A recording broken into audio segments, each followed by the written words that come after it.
Hello, I'm Simeon Corti. Welcome to the Lockdown Literary Festival, another guest interview. And by way of introducing my author to you today, I would like you to imagine this.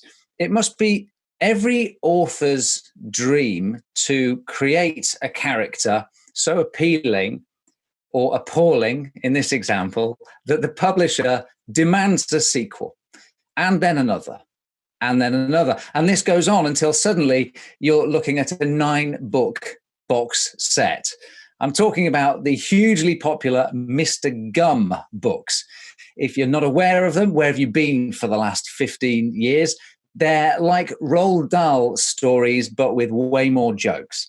And while Mr. Gum has been frowning and scowling his way through books and awards and, yes, even a musical, its author has been turning his wit to history. We're going to get his take on the Romans in just a moment. Welcome to the Lockdown Literary Festival, Andy Stanton. Hi, Andy. Hello, Sim. How are you? I'm very, very well indeed. It's great to have you with us here. How's your lockdown going? Oh, same as everyone else. What's going on? Yeah, it's gone a bit nuts. I hope you're all staying not too nuts at home, and I hope you're not driving whoever's looking after you nuts, but also I hope they're not driving you too nuts either, because it does go both ways, doesn't it? It really does. I'm all right. Yeah, I'm all right. Well, I'd love to know not just sort of how you're coping with the lockdown, but also just from a creative point of view, simply because obviously we've heard lots of writers talking about whether their lockdown has benefited their work or stopped it in its tracks. How is it with you? Well, it was hard to stop me in my tracks because I'd already made a very good job of stopping myself in my tracks way before lockdown. So I'm quite lazy. Actually, the lockdown has inspired me to start getting all sorts of pet projects done, not necessarily books, but I'm working on a podcast. And I'm I've made some new friends over lockdown online, and a bunch of comedians and writers and things. So I don't know what's next, but it's actually been quite inspiring, yeah. How quickly did that happen? Was there the initial shock period of, late March, the whole country seemed to be in a state of shock for a few weeks? Or did you grasp it by the horns and think, brilliant, compulsory that I stay at home. Now I can get those projects done? Well, I very cleverly and very calmly went through every emotion under the sun.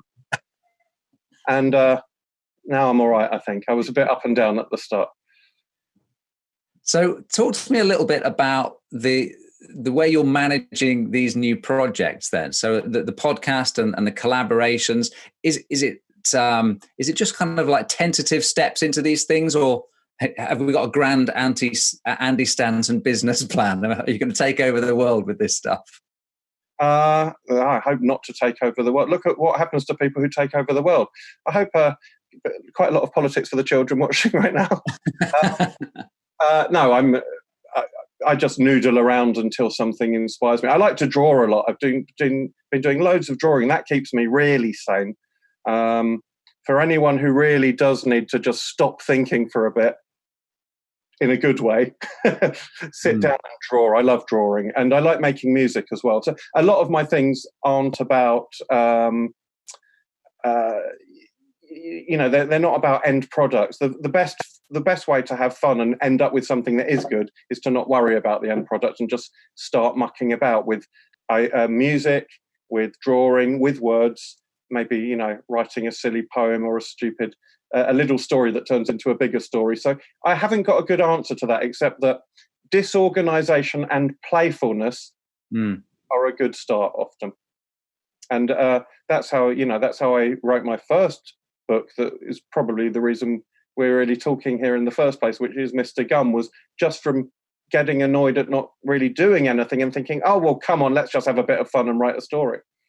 Well, let's talk about then how it came about. So the first of the Mr. Gum box set that I referred to, You're a Bad Man, Mr. Gum, it's so playful. So it's great to hear you say that it was born out of playfulness, because it takes what we're used to as a narrative children's story construct and really plays for it. How much of a conscious choice was it for you to do that self-aware pointing at the writing thing, because you play with like, this should be where the chapter ends. Hang on, I'm going to start a new chapter. Or, oh, I'm putting this here for suspense. We'll come back to it later. Was that a conscious thing? Yeah, I mean, it was all conscious. I know what you mean.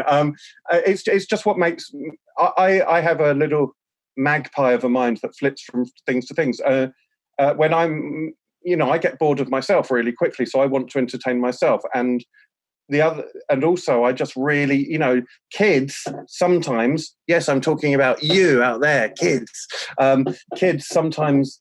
People forget that kids are really quite smart and sophisticated and like stories that challenge them or ideas that make their brains explode. And they go, oh, I didn't know you could muck around with words like that. Or I didn't know you could have one chapter that's just one sentence and then moves on. So I like showing kids that you don't have to be scared of writing or ideas or of playing with how things should look. I mean, again, if you wanted to do it in drawing terms, it's absolutely fine. Every kid knows that you can draw a person and then give them 35 arms and 15 eyes and 125 legs. So it does sound like it would take quite a long time to draw. But what I mean is, there are no rules, and sometimes I think kids are taught that there are these really important rules for drawing, for writing, and I'm there to show them that, like, no, you can have fun. And also, we've all seen so many stories. We know what a story is supposed to look like. So kids know what stories are supposed to look like. Let the other stories do that. I'll say, what happened if we got a story and put it in a blender a bit? That would be fun, wouldn't it? A Tarantino-esque approach to children's books. I like the sound of that. No. One of the things that strikes me that would be a challenge about that, great fun, incredibly great fun to write like that. And your magpie brain totally comes across in the writing and on the page. My own view, having done comedy writing and things, is that creativity is absolutely where the fun stuff happens. The difficulty is in the edit. When you go back over your work, how much of a challenge is it for you to go, oh, I thought that was really funny when I wrote it, and now it just looks rubbish. Is that a grapple that you ever have? Yeah, so every writer has that. I mean, it doesn't matter if you're writing funny stuff, silly stuff, sensible stuff. No, humour is hard to work in to stuff, as you know, because firstly, you're trying to tell a story. You don't throw all the rules out the window because you still want... Humour is just one tool. If you just write, you can sit down and just go, man walked down the street and a trifle fell out of a window and fell on him, and then he fell down a hole, and then a man did a bogey on him, and then a woman came along and kicked him in the leg. Where's the story? So you have to do two things at once. You have to keep an actual story with characters that we care about and emotions. They have to have emotional reactions. We have to care about, will the character get this? Will they not get what they want? Will the bad guy get stopped? All the things that a story has to do, which is about a story going forward, going from point A to point Z. Z? Who am I? To point. I'm talking to American people too much lately. So you want to go from A to Z in your story. That goes forward. A joke always takes things sideways. And then, because you're going forward in the story, but then a joke always wants to pull you into the bushes and go, let's go and play in the park. And that's great. But the challenge is keeping the story forward and walking down the street and playing in the park at the same time. And so you have to use humor. You have to bring it in and out while the story progresses, and ideally do both at once. That's the hard bit. So there's loads of editing. I think kids often describe my books as random, and I know what they mean, because they're using random in the modern sense, where it means, you just don't know what's going to happen next. A bit from here, a bit from there. But hilariously, they're so not random at all. Every word in my books has been thought about, agonized over, every bit of punctuation. I'm horribly, horribly pedantic when it comes to that, because that's writing.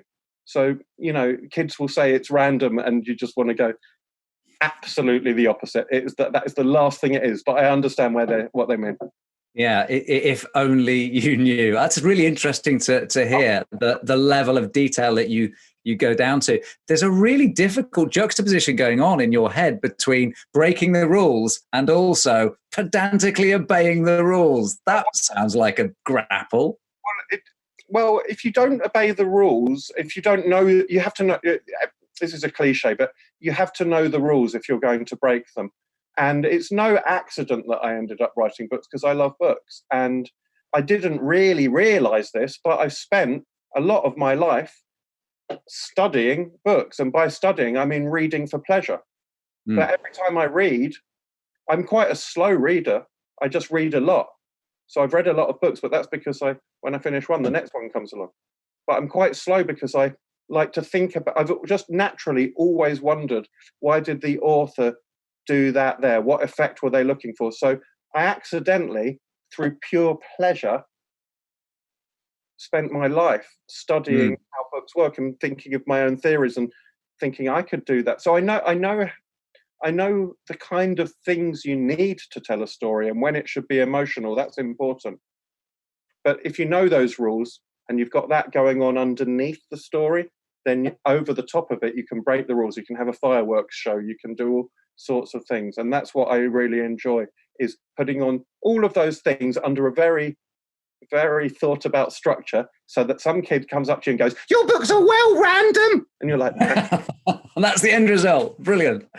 I bet anyone tuning into this thinking, "Oh man, I love the Mr. Gunn books," would not expect us to get quite as deep as we've just got over the last 10 minutes. There's the cogs that are working behind these things are so involved. I have loads of, there's loads of kids who start, if they read my books, and they might start writing like me, and that's lovely. You see a kid will send me a story, and they're having fun with language, and they're playing with all this stuff. But of course, I'm not going to be the only author they read. I better not be, because we're all in for trouble if that's the case. They're going to read other stuff as well and bring other ideas into their story. And at some point, they're probably going to decide, I don't want to write books like that idiot Andy Stanton after all. I want to write something a bit more. But no, they'll take a bit from here and a bit from there, and they'll remix it in their own style. Mr. Gum and all my other books are influenced by so many of the different books I read. I learned very silly comedy from things I read, and I also learned emotional things. One of my favourite influences, not a book actually, The Simpsons. And The Simpsons is so surreal, and it's so fast, and it is so random. It's not really random, guys, but it's surreal, and it's funny as heck. And but underneath all of that, the emotion, that's important. You've got to have characters that people care about. You've got to have stories that satisfy the reader. Who wants an ending that you can see coming from chapter 3? So you've still got to obey all of the hard, difficult, but satisfying rules of any storytelling. And then you just dress them up in crazy clown clothes afterwards. Well, not afterwards, at the same time. But, so let's go back then to, as we're talking about the first book and where it all started, the events that led to that. So you've just mentioned the comedy that influenced you, The Simpsons being a great example of that. Where do you think it started? You having gone through uni, you had a load of different jobs, and it included doing stand-up. So I got kicked out of uni, which I'm... Yeah, well, tell me about that. Oh, well, they didn't like me very much, and I didn't like them, but it was their university, so they kicked me out rather than the other way around. I was at Oxford, and I just didn't know what I was doing, and they weren't I don't think they understood that people are humans. Not when I was there, anyway. Hopefully it's better. Right. Oh, we don't really know what to do with this boy. Kick him out. So they kicked me out. And how did you feel about that at the time? Not brilliant, to be honest. Yeah. But no, I was studying English literature there, and apparently I wasn't good enough to study English literature. I just make it nowadays. So there you go, kids. I realised when I got kicked out of uni, there was no... I didn't have a burning desire to go back to university and study, because, like I say, all the things I wanted to do, I was naturally studying in my life by taking in books, reading books, listening to music, thinking about music, art, TV, cinema. All of these things are influences. They go through you, and they help you make sense of the world. If that's what you're interested in. Other people study real things, don't they? Like business and politics and house prices. Well, that was never me. I got my understanding of and facts and history. And I get, I dip into all of those things. But what I understand the world through is storytelling and painting and music. Anyway, so I got kicked out of uni, and I thought there's no reason to go back unless I really want to. What I want to do is all up here. I want to make stuff out of my head. But I was very lazy and very disorganized and maybe not confident enough. And, eventually I got so tired of having a million ideas a second, but never doing anything with them. And it wore you out. You got fed up with yourself. Well, luckily, it didn't quite wear me out, or we definitely wouldn't be having this conversation. But yeah, I was fed up with myself.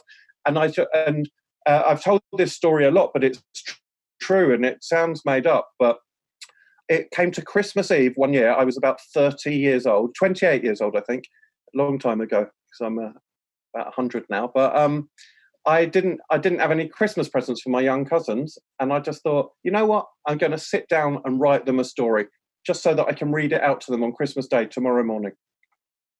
And I sat but also just to see if I could write a story, Sim. Just to see if I could write a story.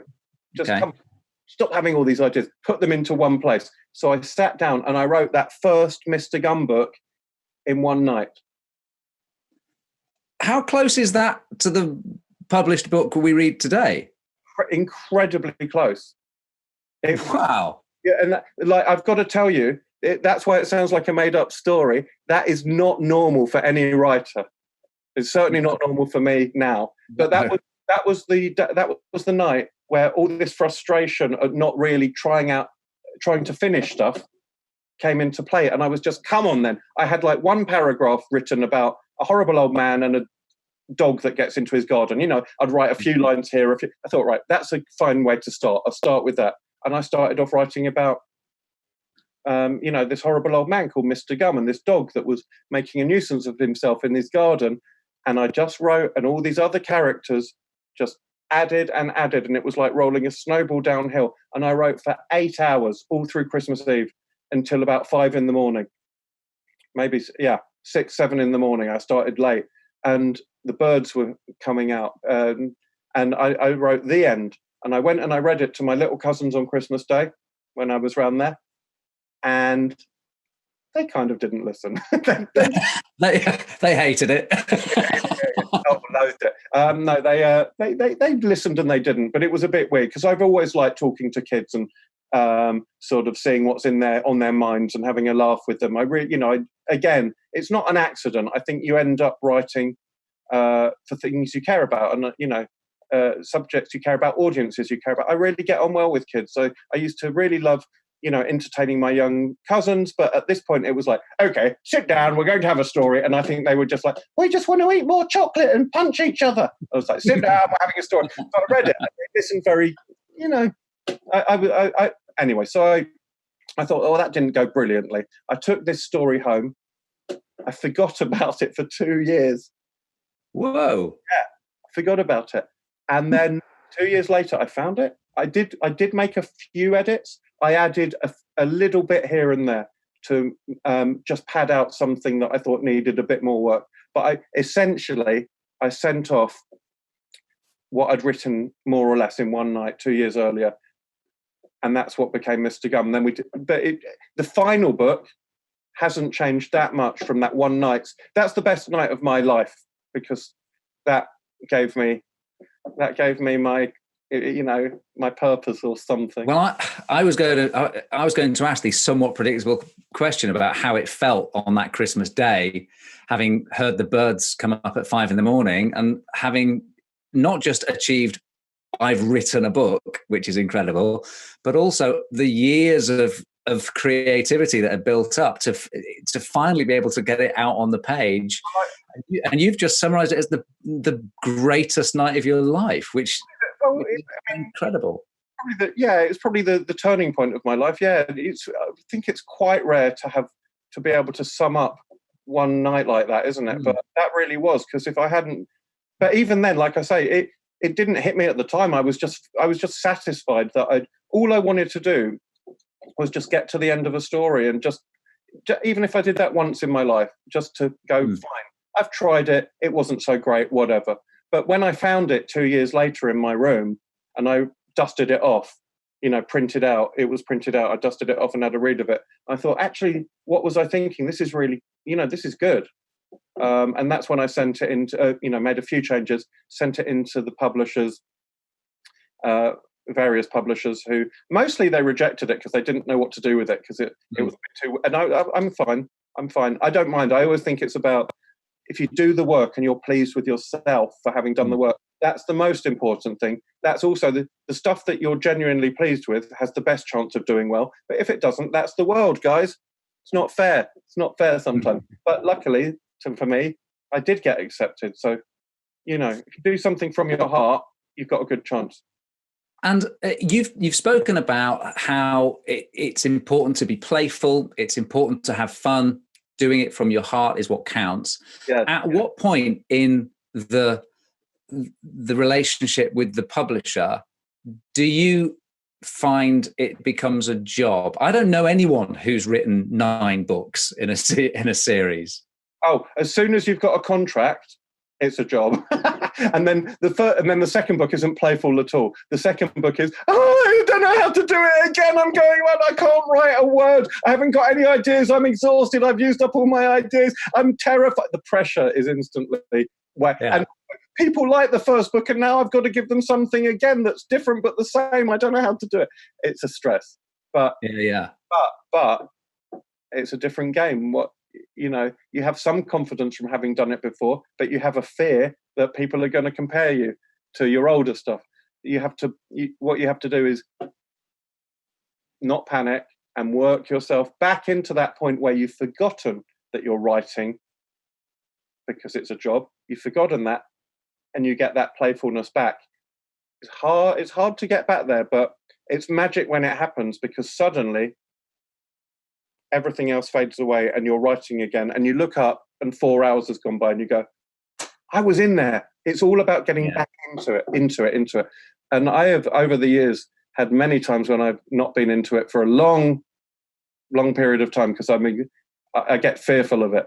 But when you get back it, when you start writing again, and you're not just putting words on a page, you're really seeing it in your head, then it's like a drum beat.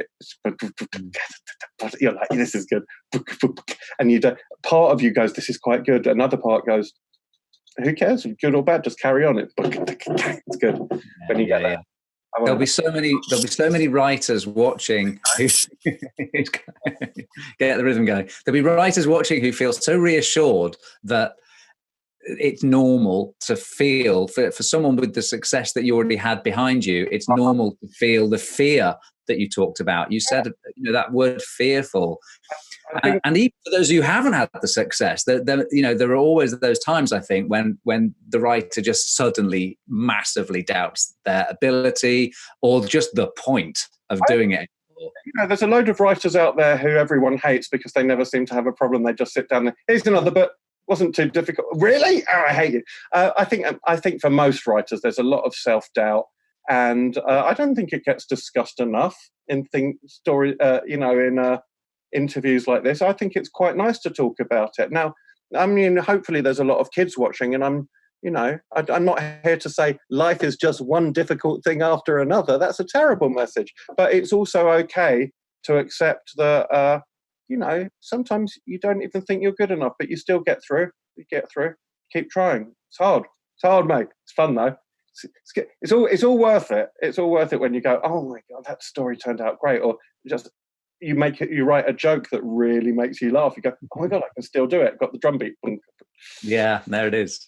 Listen, let's come to the more recent work. So the Paninis of Pompeii was your book out last year. So talk to me about Leaving Mr. Gum Behind. There it is.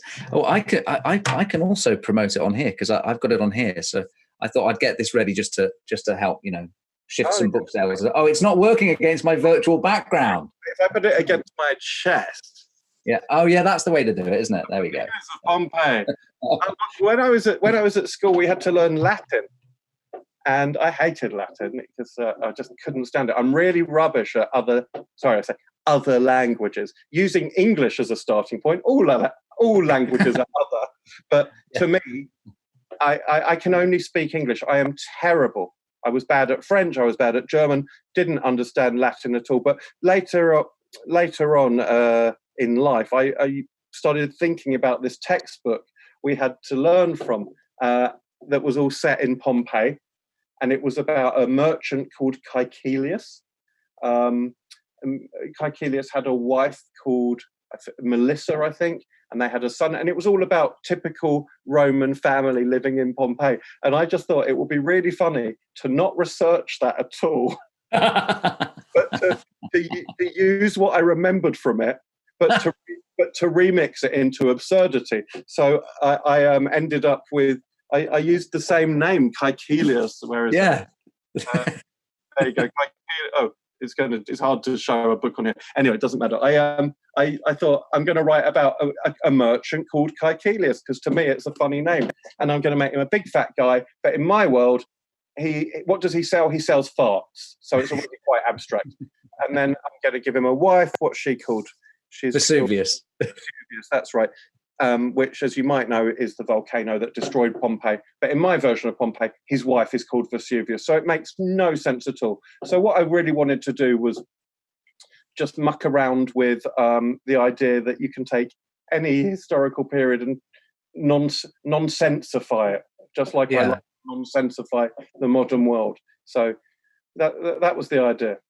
It's really interesting to hear the genuine background to that, having had a look at the book and realised that it's the classic Andy Stanton wit approach, but to obviously a genuine period in our history. So there's lots of lovely nonsense woven through it. But I love the fact that you had this half memory of a genuine textbook. Did you revisit? Did you do any actual research, or would that have ruined the magic if you'd actually done some research? Actually, I did buy it. That's what it looks like nowadays. There it is. It has to be on my shelf. I barely read it. And it had all these brilliant cartoons in it, with all the characters. It's got all this this is to teach you Latin. So you can, I hope if you're watching this, you might go and have a look at my books. I can't show this, it doesn't work. There you go. There it is. Go have a look at my books after this interview, or you might just want to go and learn Latin, kids, whatever turns you on, really. But I bought this, but I didn't really look at it. And then what I did do was I went to Pompeii, but I went to Pompeii after I'd written the book. I did my research after. So I think that still counts as a business expense, though. That's okay. You can. That's okay. Yeah. That was. I managed to get my publishers to pay for that. I'm not. I mean, I might be an idiot, but I'm not stupid. But yeah, I enjoyed remixing Pompeii in my own head. And so, the Romans invented lots of things, didn't they? They invented, we all know that. What did they invent? They invented straight roads. Now they've all aqueducts. Yeah. Central heating. Yeah. The hypercourse. Yeah. What's the hypercourse? I think that's where the hot water goes under the floor to give you a heated floor. I think. Okay.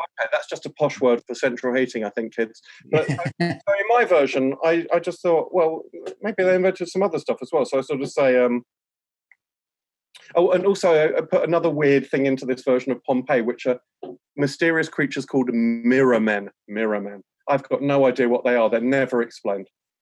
They're these mirror men that just creep through the stories occasionally. Everyone just goes, oh, it's the mirror men. Okay. So I sort of say, give a list of Roman inventions at the start of the book. The Romans had invented lots of things that we still use today, Sim. Did you know that? Go on. Including central heating, baths, frogs. Yeah, they invented frogs. Roads, pencils with rubbers on the end, mirror men with central heating, mirror men with rubbers on the end. Frogs with central heating, baths with mirror men sitting in them, roads covered with pencils and frogs, aqueducts filled with mirror men, pencils and rubbers on the end. Spears with rubbers on the end. Mirror men eating spears and frogs. Volcanoes pizzas erupting out of volcanoes, pizzas erupting out of frogs erupting out of pizzas, roads with central heating, mirror men sitting on a giant pizza erupting out of a volcano near a frog, baths, but when you turn on the tap, pencils come out instead of water, togas, which were a kind of robe that everyone wore, and togarones, which were a kind of robe made of chocolate. Instead of taking it off when you went to bed, you just ate it, and a new one grew back the next day, I think. I think. Apparently, that's what happened in my version of Rome. I love the idea of the randomness of the Mirror Men, because I was reading it as well, going, when are we going to get to the heart of this? Oh yeah, no, I like putting stuff in that's never explained. It's great. Like, back to Mr. Gum. The heroine of Mr. Gum is called Polly, and she's 9 years old, and she apparently never goes to school. You just never see it, right? And she never. And I never talk about her parents either. And kids are like, you never see it. Do you remember in Snoopy, the Snoopy cartoons? Yeah. Snoopy and Charlie Brown. Yeah. You would never see the adults. Yeah, true. Yeah. Well, you just heard the reference, didn't you, with that wah, wah, wah, wah noise in school, and that was it. If anyone has seen the old Snoopy cartoons, they would, like, if they were in a classroom, the teacher wouldn't be shown. You wouldn't even really hear her voice. It would just be represented by a horn go. That's it, yeah. Like some boring old grown-up was talking. And so, but what's interesting to me is like what you leave out and don't explain. And so I never explain. Does Polly go to school? I don't know. Does she have? Does she live with her mum and dad? Who knows? But kids often ask me that, and I just go, well, sometimes it's better left in your imagination. So, in one of the Mr. Gum books, Mr. Gum and the Dancing Bear, Polly just suddenly jumps on a ship. And she's away around the world for like the next 5 months. And when she comes back, no one's that bothered, I like not explaining everything. So the mirror men in the Paninis of Pompeii are just there as a kind of like, oh, okay, whatever. Yeah. So what's next? So you mentioned right at the start of our chat that you're enjoying yourself. You're being playful in lockdown. You're playing with a podcast. You're maybe collaborating with people. The Paninis is going to obviously do well. Will it become a musical? We'll all be asking. So what next? Mr. Gum became a musical. So yeah, I know. That was fun. Oh my goodness, that was fun. I mean, I've never done anything like that before. And then the National Theatre said, would you write a musical? And I'm like, okay, then. That's a bit terrifying. But that went out. That came to London last year when people could still go outside and go to theatres and stuff. And boy, that was like one of the most incredible experiences of my life. Was actually being at the centre of this whirlwind that is a musical on the London stage at the National Theatre. Boy, oh boy, that's not bad for a guy who got kicked out of Oxford, is it? I don't know what's next. I probably should write some more books at some point, but I'm being a bit lazy again. Whoops. And I make picture books as well. Sometimes you just get an idea for a picture book, and picture books are really satisfying because it has to be such. People go, oh, it's really easy to write a picture book. It's only about 40 words, and you're like, yeah, but they've got to be the right words, like all of writing. You have the killer idea. I think that's part of what playfulness is. If you sit around not trying to push yourself, but letting your mind wander, ideas creep in. They creep in. And then you go, that will make a picture book. That will make a movie. That will make a sitcom. Other people sit around and go, wow, I've just thought of a new invention that could benefit humankind. I'm not as smart as that. I just go, oh my God, I've just had a brilliant idea for a book about a cat who's always farting. That's my mind, unfortunately. Sounds good though, doesn't it? Right? Would you read that? We'll wait for that one then. We'll wait for that one. Right. Listen, let's wrap this whole thing up. I've got one final question. Right at the start of this chat, you said that one of the reasons you've always been drawn to books and movies and storytelling is because it helps you make sense of the world. Yeah. So, in the craziest world we have ever known, how close are you, Andy Stanton, to making any sense of it? let's just say, maybe I should have said, not that it helps me make sense of the world, but it's just a thread to hang on to, so I don't completely disappear over the edge. We all have different ways of making sense of the world, even when the world has gone absolutely bonkers in the nut. It's this, it's your own sense of that counts. It's like you can turn the whole world off. You can sit down and make something, or you can sit down and watch a TV program and lose yourself in that, or read reading. Coming back, my two greatest pleasures that are reading and listening to music. Those are where I can zone the rest of the world out. No matter what's going on out there, I'm listening to my favorite album. I'm reading a book where I am just transported, and then the rest of the world can bog off, mate. It can bog off. Get on with whatever it wants to do.